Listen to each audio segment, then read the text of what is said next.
Monsieur le Président Luiz Inácio Lula da Silva, Président de la République fédérative du Brésil, cher ami, Mesdames et Messieurs les chefs d'État et de gouvernement des pays membres de l'Organisation du traité de coopération amazonienne, Monsieur le Président de la République démocratique du Congo, Mesdames et Messieurs les ministres, Mesdames et Messieurs les ambassadeurs et représentants des organisations internationales, Mesdames et Messieurs les représentants des partenaires techniques et financiers, distingués invités, Mesdames, Messieurs, je vous apporte les salutations chaleureuses de vos frères et sœurs d'Afrique. C'est avec une profonde émotion que je suis venu à vous pour communier avec vous ici à Belém. L'Amérique latine et l'Afrique ont tellement de choses en commun et en partage. Malheureusement, elles ont si peu l'habitude de travailler ensemble, en dehors des enceintes multilatérales. Notre présence ce jour, ici, au cœur de l'Amazonie, nous donne l'occasion d'ouvrir une autre perspective, celle d'un tournant dans notre relation. Vous avez, en ma modeste personne, un avocat résolu et déterminé à approfondir nos liens. Je vous remercie, Monsieur le Président Lula, de m'avoir fait l'honneur de m'inviter à votre réunion, à ce sommet des chefs d'État de l'Organisation du traité de coopération amazonienne. Cette invitation, je la considère comme un message adressé à l'Afrique tout entière. Face au désordre de tout genre qui caractérise notre monde, face à la montée des incertitudes dans les rapports entre les États et face aux menaces à la paix, il nous paraît plus qu'urgent de consolider les liens entre pays du Sud. Il est plus que temps que la coopération Sud-Sud, dont on glose à l'envi, se matérialise enfin. Il est plus que temps que nos voix s'unissent, se fassent entendre et soient prises en compte dans toutes les enceintes où l'on décide de l'avenir du monde. Il est plus que temps que la multipolarité du monde cesse d'être simplement une expression à la mode, mais qu'elle devienne une réalité politique. Et ce ne sera que justice pour nos deux continents. Nous sommes heureux d'être parmi vous ici à Belém. L'occasion de cette réunion qui vise à renouveler les accords de coopération entre vos 8 États pour la préservation de l'ensemble du bassin amazonien.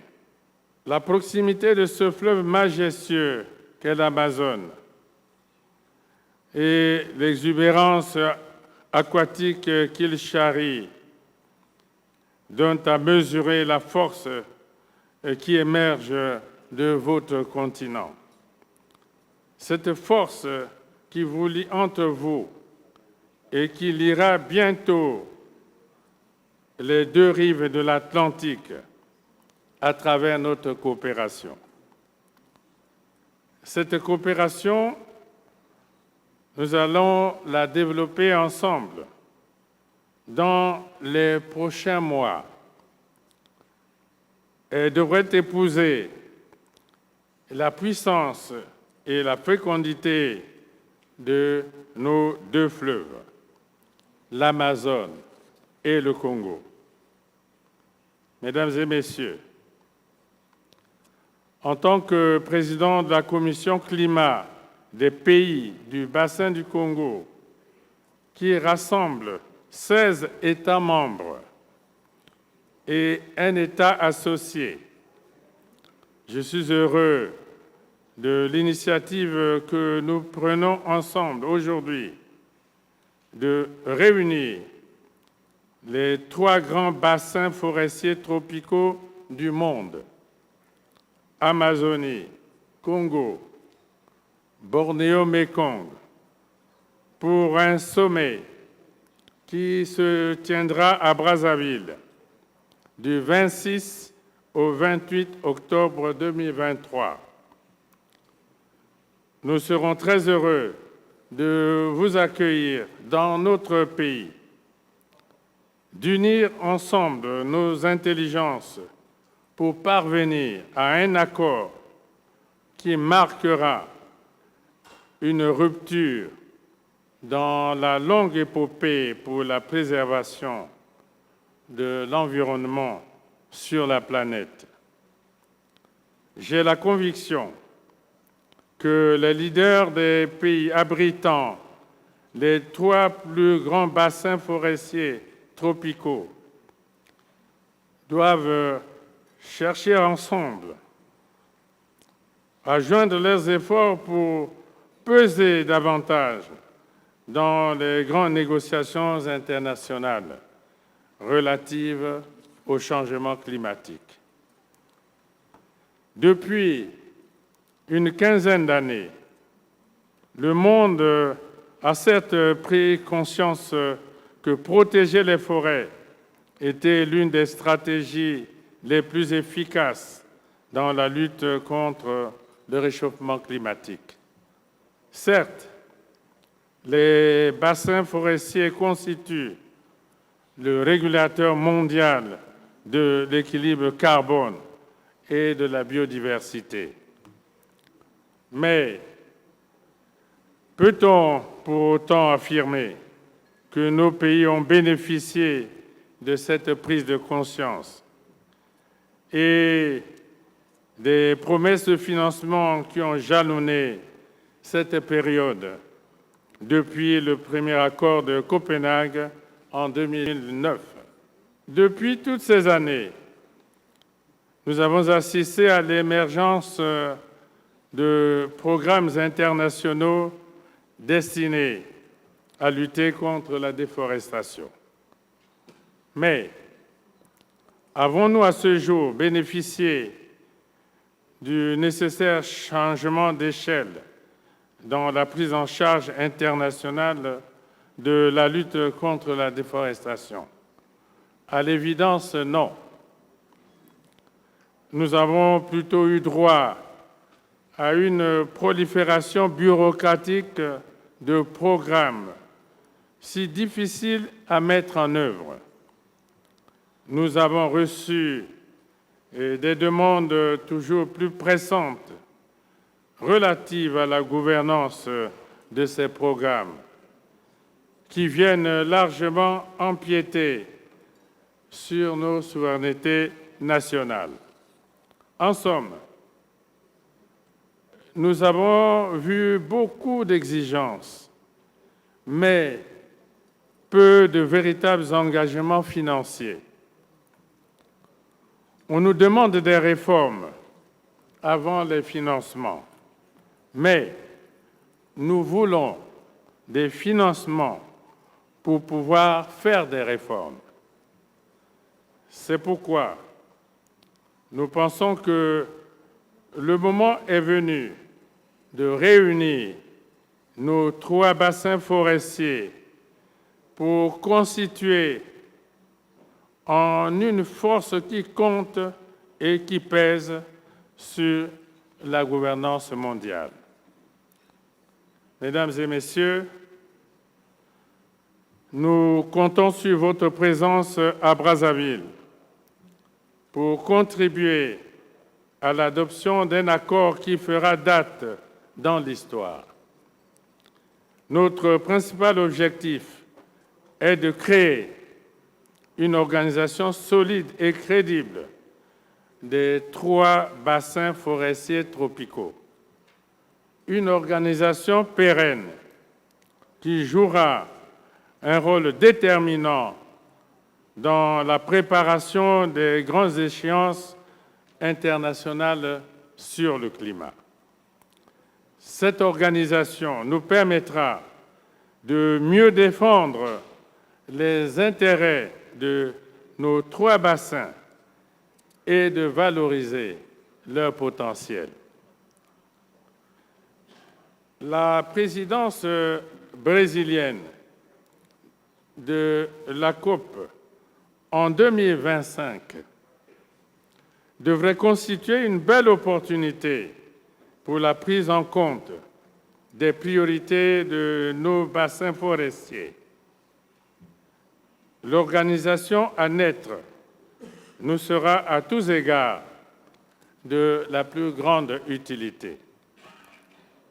Le sommet de Brazzaville nous offrira aussi l'occasion de prendre une grande initiative politique qui démontrera, dès le lancement de notre nouvelle organisation, son intention de participer à l'agenda international au lieu de le subir. Pour nous tous, à l'évidence, c'est le sujet des financements qui est prioritaire. La rémunération de nos services écosystémiques n'est pas seulement une affaire de justice, mais aussi une question d'efficacité dans la lutte contre le changement climatique.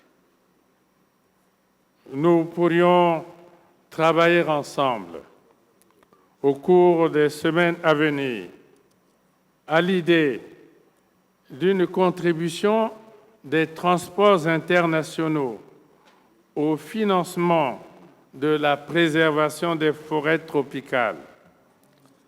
Cela, nous pourrons l'inclure dans les traités et accords internationaux.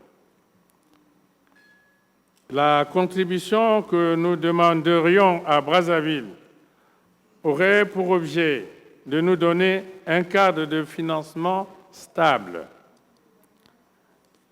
Nous avons besoin de ce cadre pour entreprendre des réformes susceptibles de nous permettre de lutter plus efficacement contre le réchauffement climatique.